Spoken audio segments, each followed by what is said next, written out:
হযরতে আবু হুরায়রা বলেন, আল্লাহর হাবিব বলছেন, হাসরের ময়দানে এক বুড়ো মানুষ হাসরের ময়দানে দাঁড়াবে। ওই লোকটা ছিল দানবীর। আল্লাহ রাস্তায় যত সম্পদ ছিল আল্লাহর বান্দা আল্লাহ রাস্তায় ব্যয় করে দিয়েছে। ওই লোকটা দাঁড়াবে, ও রব্বুল আলামিন, দুনিয়ার জমিনে আমি টাকার মালিক ছিলাম, পয়সার মালিক ছিলাম, সম্পদের মালিক ছিলাম।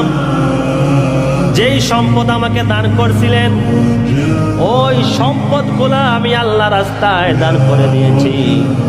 আমি দানবীর, ও রব্বুল আলামিন, আজকে হাসরের ময়দানে আপনি আমাকে জান্নাত দিয়া দেন।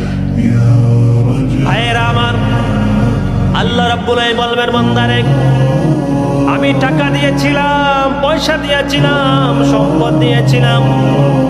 ও বান্দা, তোমাকে নেশাব পরিমাণ সম্পদের মালিক বানাইলাম। তুমি আল্লাহ রাস্তা দান করছো আমি জানি, কিন্তু তোমার উদ্দেশ্য মুখলিস ছিল না, তোমার উদ্দেশ্য ভালো ছিল না। তোমার উদ্দেশ্য ছিল মানুষ আমাকে দানবীর বলুক,